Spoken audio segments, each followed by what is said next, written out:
Hello and welcome to the Vulnerability Arena in conversation with the lovely Frank Irawo. I think I've said it right. Yeah, you're close enough. I'll give you Every time I do these interviews, sometimes I have obviously the names and I always check that I say them correct, so it's cool. That's vulnerability is all about, right? I was going to say that was exactly going to be my line. You totally set the scene. Yeah. Welcome, Frank. I'm really pleased and delighted to have you with us today. It's a pleasure to be here. So to give people a context or some insights around what the vulnerability is all about, Vulnerability Arena is all about, I started it about 2 years ago now. Oh my gosh, it's so long. And what we focus on here is getting into conversation with people about things that they might normally hide, things that maybe not a lot of people know about them, and generally get an understanding from a I would say from a place of love always. However, in my experience, I would never be vulnerable. I'd never step into any vulnerability because I thought it was a weakness, to show that you need something or that you need help or that you're not doing so well with certain things or that there's something going on with you. And I would always choose to hide it and not share it and then process it on my own. Vulnerability Arena is all about opening up conversations with people so that they don't do that and empowering everyone else that's listening in or part of the conversation to do exactly the same. So I'm really pleased to have Frank with us. I'd love for you to tell us a little bit about yourself, Frank. All right. So it's an interesting question because there's so many angles you can come at it from. So I'm a father of two. What have you got? A boy, girl?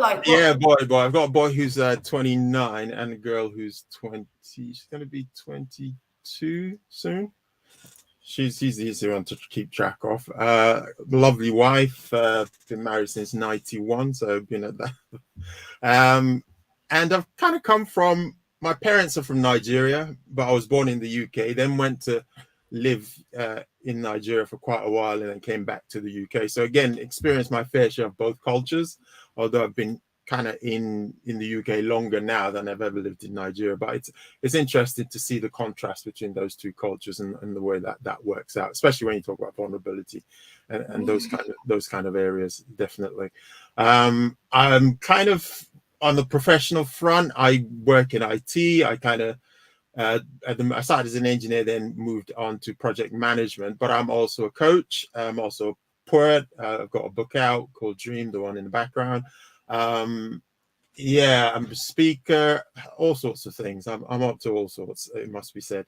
I'm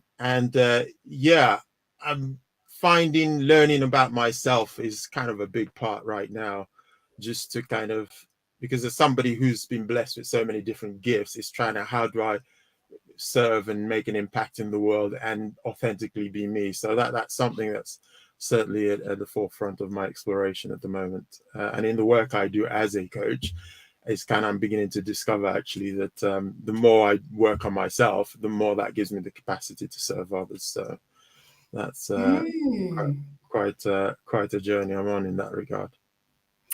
There was so much in there that I really wanted to bring into the conversation for everyone to hear. I think the first one was, I wonder where vulnerability sits from a cultural perspective, the difference in different places, countries, environments. And I can certainly share from my experience of being out here in italy, that what I've experienced is Italians are very hard in your face kind of,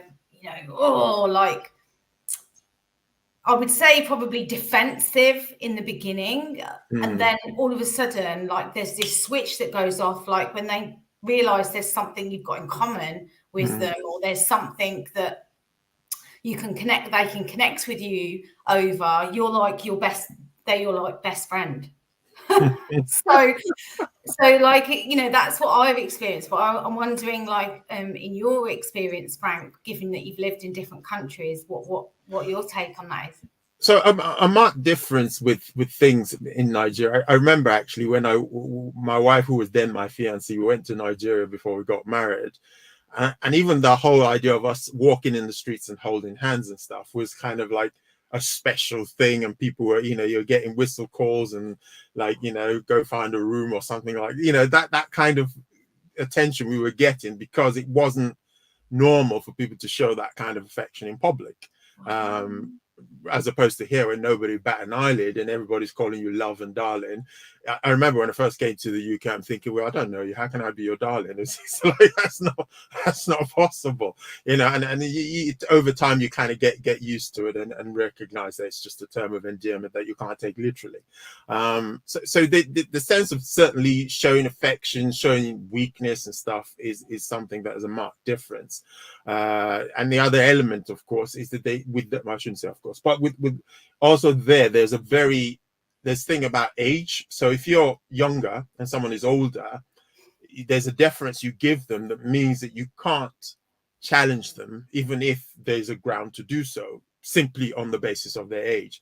So there's things there that you would then keep, you might be frustrated about, you're not happy about, but you can't voice and you can't address, because in the manner you might want to address it will be considered rude simply because you've dared to. So they have a culture where even if the older person is wrong, the younger person still has to apologize to them. Purely based on age. Yeah, it's an interesting one. Whereas over here, because over there, for example, you can't call someone by their name. If they're older than you, you have to put auntie, uncle, even though they're not your biological aunties or biological uncles. Whereas over in the UK, you call an older person by their name and you discuss with them. If something happened that you're not happy with, you have that conversation and you discuss it. But nah. So wow. There is a lot. Yeah, there's a lot you kind of, you're dealing with there.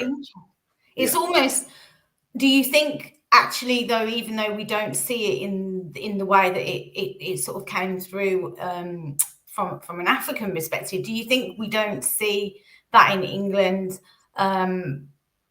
However, where if you're younger, then you have no idea and you've got no clue, like, because I can certainly say from a corporate perspective in work, that was true there, like if you were a young person and let's say you were on the board, for example, there was almost like an extra battle that you had to go through to prove that you had all of the knowledge and experience of people that were older than you. Do you know what I mean? So it's like a same narrative, but like a different current. Yeah, different context. So it kind of, I suppose, what people value or what people use to separate themselves from other people, and certainly in that culture, kind of age was a big thing in that regard. In my corporate world here, I didn't see so much of ageism per se. In fact, there are people. My line manager at the moment, where I do my IT work, is actually younger than me. In fact, most of the people around me are younger than me. And I have absolutely no problems deferring to them as my bosses, because I don't define myself purely by that role to address and work on, and that's fine. I'm quite happy with that. And then the respect is there because people recognize the gifts or the efficiency or efficacy you bring to the role. So it's actually then, once someone's experienced the quality of your work or the kind of output from you as such, then their level of respect or the way they treat you and kind of honor you no matter your age, right? That's the difference. And like, it's making me realize, like, from a vulnerability perspective, in everyday life, how we can be really easily dismissive of let's say someone who looks to be more vulnerable than we are. Do you know what I mean? And how age plays a massive part in that sometimes, doesn't it? Yeah. And the problem is, of course, there is no direct correlation between people's age and their maturity and their ability to deal with those things. Yes, Frank, gold, absolutely. Yeah, and it speaks to the inner child healing qualification I just got. I'll just plug myself there. I got a distinction. But it speaks to that because the work that Carl Jung does, he talks about, actually we can develop from a body perspective. So grow older, etc., etc., and obviously age from a physical perspective. But actually, sometimes our mental capacity and ability and development is actually stunted the more we experience, let's say, challenging events throughout our life. We can find ourselves stuck mentally at a certain level of maturity.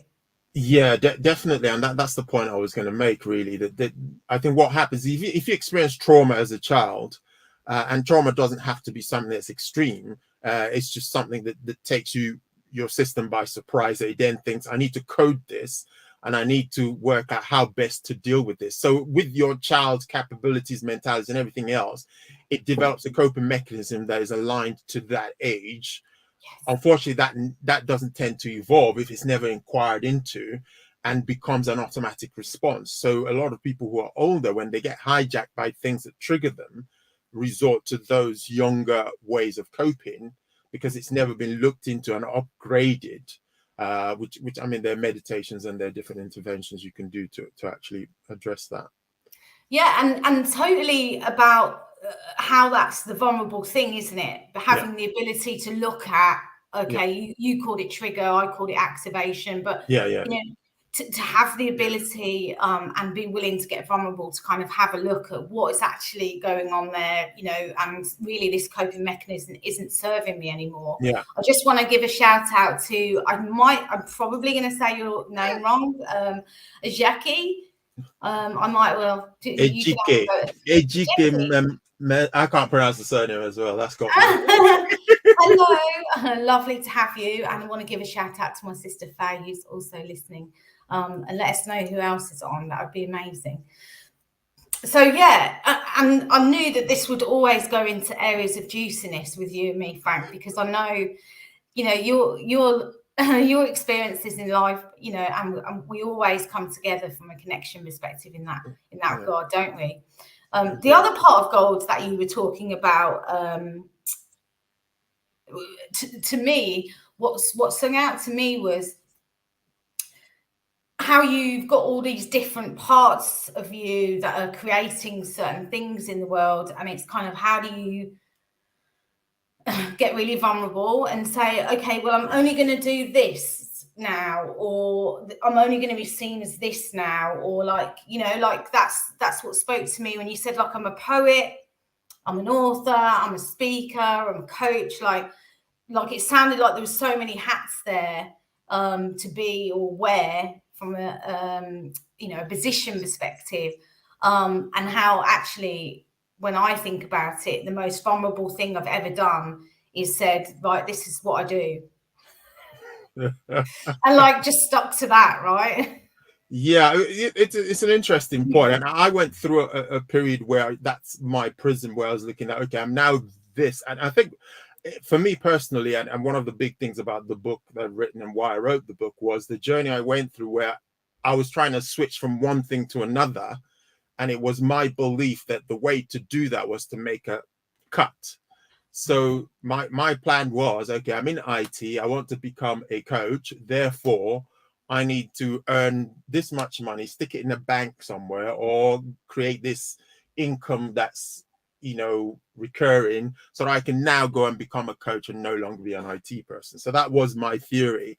And my identity would be tied up in, now I am a coach. Now, the problem I had was there was a lot of unresolved issues internally that caused me to sabotage every avenue that I was trying to follow in order to make that money, in order to make that switch.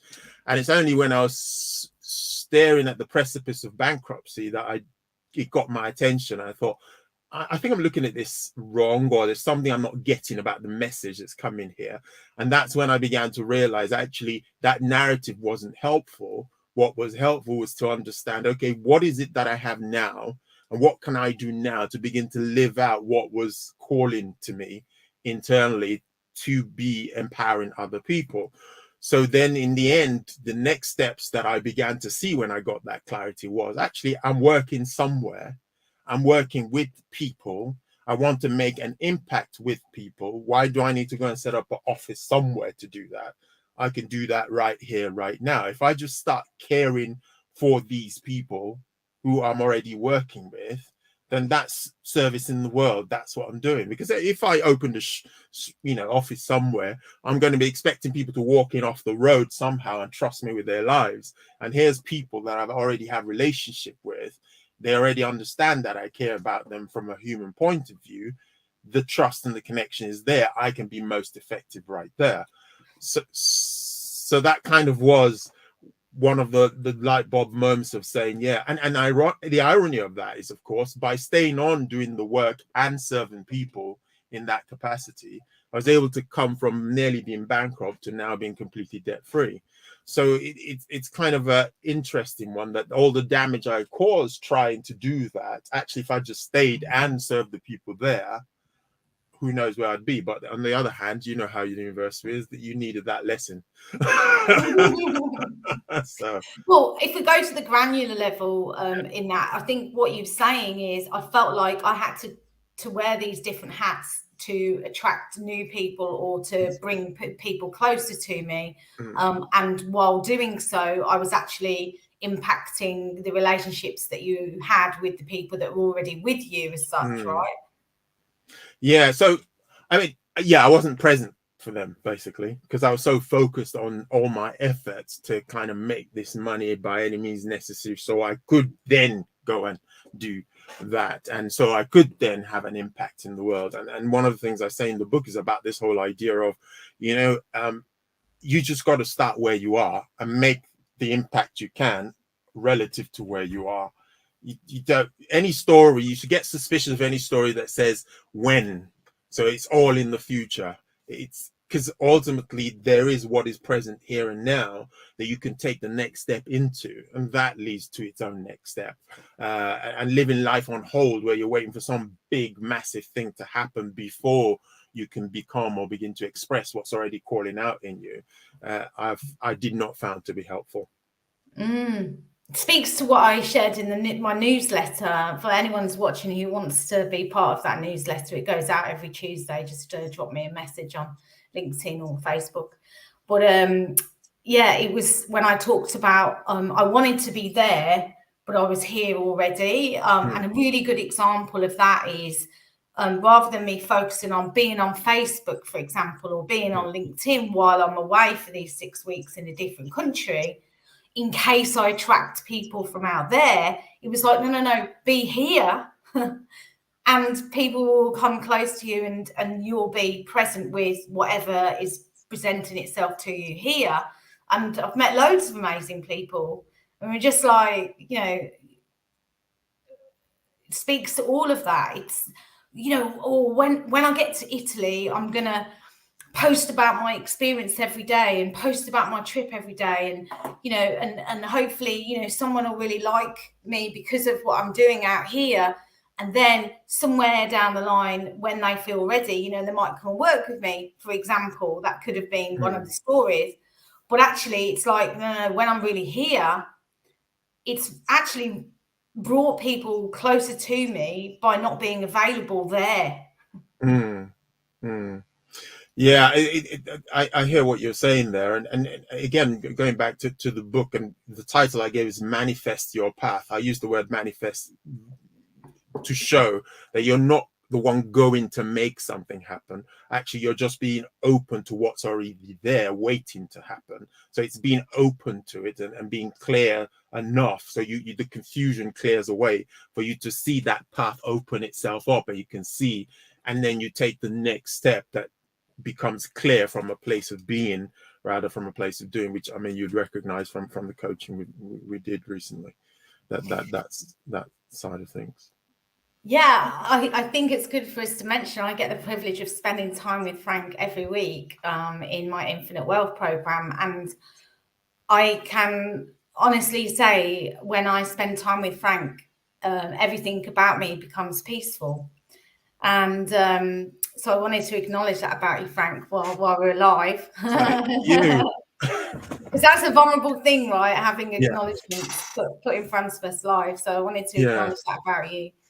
And like, how does it make you feel when someone compliments us, right? Sometimes it's really, really hard to receive it.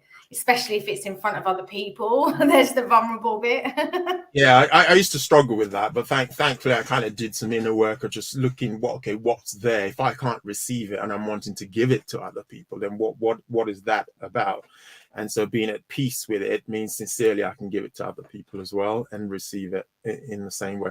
It's the reality that you are experiencing of me. It's not my place to invalidate that. It's my place to lean into that and say, well, that's a wonderful thing.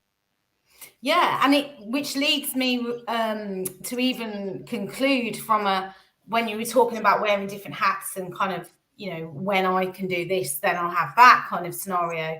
You know, to me, you're a thought leader from a peace perspective. It doesn't matter whether you speak, write, put a poetry out there in the world. Like, to me, I just feel every time there's something from you somewhere, you know, that the people can feel some peace in whatever you've shared. Yeah. And I feel like, you know, the impact that creates, especially now we're in the vulnerability arena talking about it, I feel like the impact that creates on a world scale is huge. Yeah, it is. And I'm glad you brought that up, because I keep going back to the book because it just highlights a lot of things, because it brings so many things together. It's poetry, but it's self-coaching. So that's already brought those two things together. The speaking, most of my speaking I do in a church context, because I'm actually one of the people who gets the opportunity to share. And again, we all come to the same topics, and the idea of people opening up to the possibility of the moment and allowing themselves to be the conduit through which the universe manifests itself in the earth in whatever way it is, and not to, because another thing that the brain likes to do is compare a lot, as if this is more significant than the other. But this is not the case. The case is that every bit matters. If you cook a large pot of soup, but you fail to put that little bit of salt in it, then are you going to say that that piece of little bit of salt is not significant? It is significant because of what it adds to it, but it might not look significant by its quantity. So every element that it takes for us to be all we are is important, and that means everybody's important, because everybody's adding to the energy, to oxygen pool, for starters. I'm getting excited. You're talking about things that I've been writing about recently, which is the essence of us. That's the little piece of salt that we leave with everyone when we spend time with people, even without us doing anything, and really just being present with people. That little bit of salt, or the little bit of essence that we have to put into the mix, whether that's in a conversation or connection, or just being in the same room as somebody. It's kind of like, the best way I can describe it, I can walk into a room and I can tell straight away by just the feelings, the energy in that room, like it's not quite right here, or there's a dispute going on, or you know, we're in the wrong place, I'm not meant to be here. You know, you can just kind of sense those things. Yeah. And I think it's the same with essence. You know, somebody's in a room and you're with them, you can kind of, you take on the essence, that energy. And I think that's what I find in your analogy with the soup and the salt is totally where our impact is greater than we ever could see or imagine, right? Yeah, and I think a lot of times, sometimes we don't reckon. If you indulge me, I just want to read a piece here. Is that okay?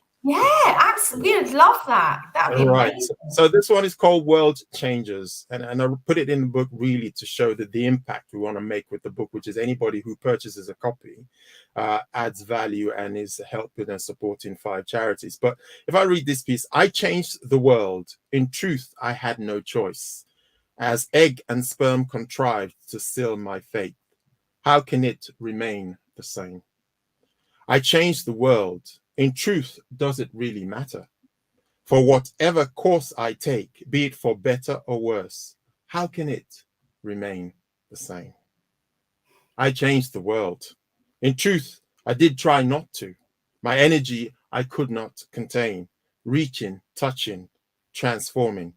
How can it remain the same? I changed the world.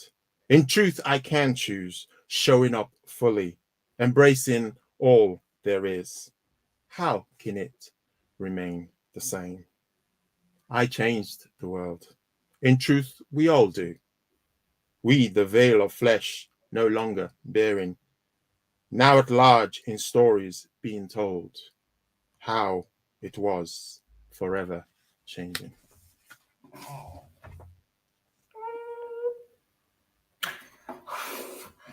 I'm all emotional. Vulnerability at its best. Yeah. I think that really summarizes what you were saying there. Absolutely. And who we are. Yeah. Who we are. Like, forget what kind of things we do. Yeah. Who we are is forever changing the world, right? Yeah. I'm just having a moment to sit with that and let that. So I definitely cannot let you go, Frank. And I'm so blessed that you read one of your pieces with us without you, one, sharing with people what kind of things you've got out there in the world created already that they could get involved with or be a part of. I would love to hear that, and for everyone else that's here. So at the moment, we've got the book project, which we have a book launch for those who are based in and around London. There's an in-person book launch on the 27th. Yeah. What I might do is share a link for people to, if you look it up on Eventbrite. I can share it actually, Frank, once we can put it in the comments of Okay, so that will show. Also, if people connect to this URL on the screen there, it'll put them on the mailing list, and again, all the information will be on there. So we've got a couple of things in the pipeline. One is a couple of group coaching session programs, which is actually, this is hot off the press, I'm working on 2 other books, and I'm actually going to use groups to actually process the pieces that are going to go in that book. So you get an opportunity to be part of helping frame the next few books I'm going to put out there. So we're going to be exploring the different poems, looking at what questions come out of that. And yeah, I'm also launching some courses. There's 3 pillars to my coaching. One is clarity, know who you are and what you're here to do. The other is relationships, because we're all in relationships one way or the other, and how you can process your relationships from within.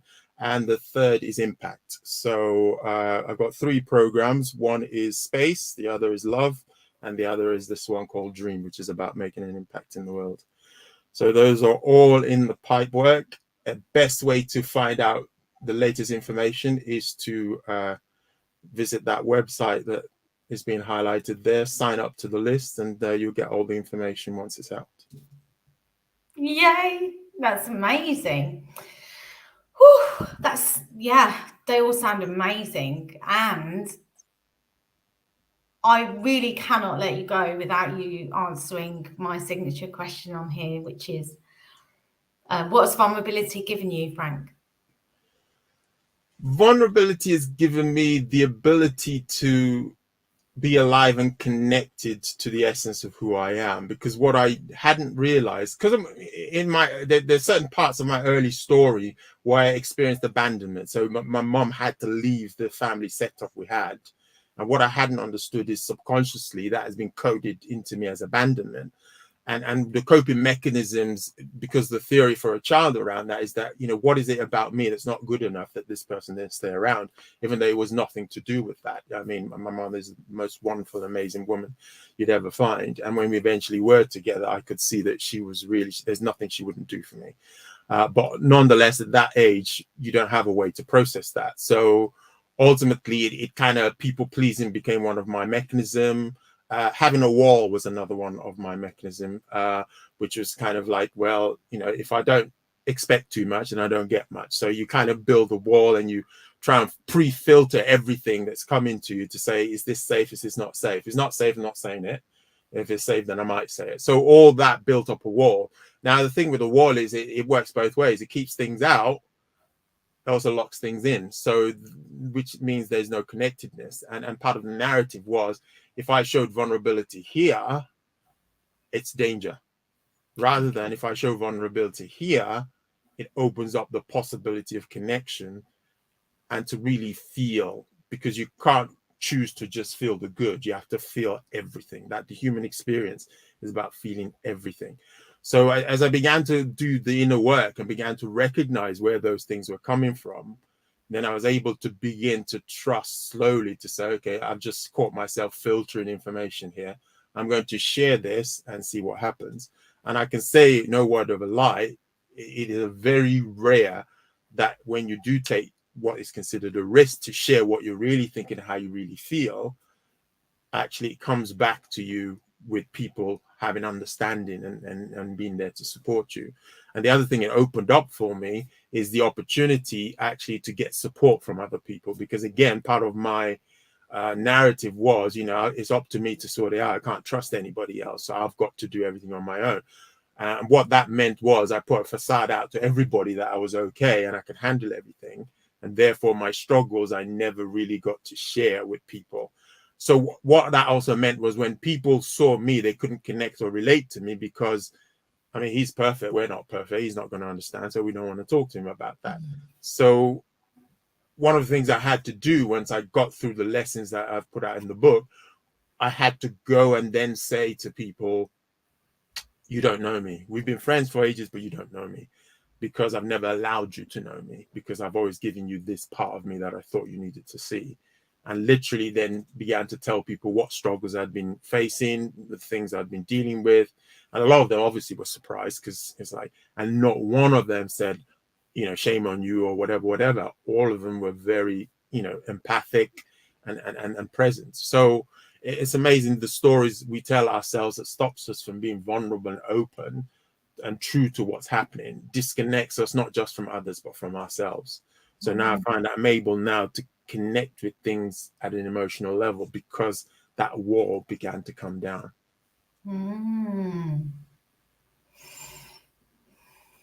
And there we have it in a nutshell. Mic drop moment. Frank, I can't believe we've been on already over 30 minutes, but well, I can, because I know we always will. I want to say a heartfelt thank you for being here and sharing you and your experiences and journey, and all the things you've got great together. It's been amazing. Yeah, it really is. It's wonderful to have we got 1 minute to close out with a piece? Yes, of course. Yes, this one speaks to vulnerability. It's called Being Me. Have they gone? Can I take it off now? It weighs a ton, this mask that I wear. It's the only way I know to hide what I see, just so I don't have to face me. I had visions of perfection, doing all things right. I shouldn't let the side down. Mustn't give a bad impression of the team. Everyone else seems to be doing better than me. At least, so it seems, it has to tell who is wearing one like me. I could not afford to be me, a price too high to pay. All those tongues wagging and disapproving looks from those who had this whole thing down to a T. It was clear to all concerned that I hadn't done enough, trying much harder to perform, earning the right to show up as me. Disappointment lingers on inside.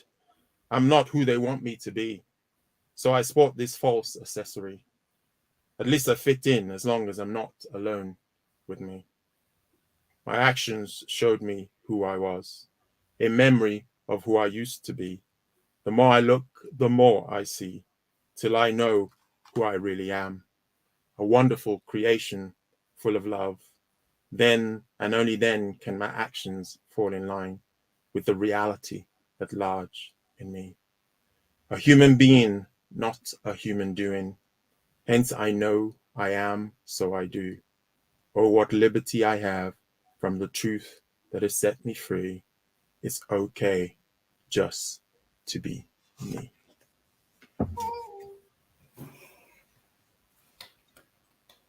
Beautiful. Beautiful. I can't believe we've got 2 pieces out of you today. That's amazing.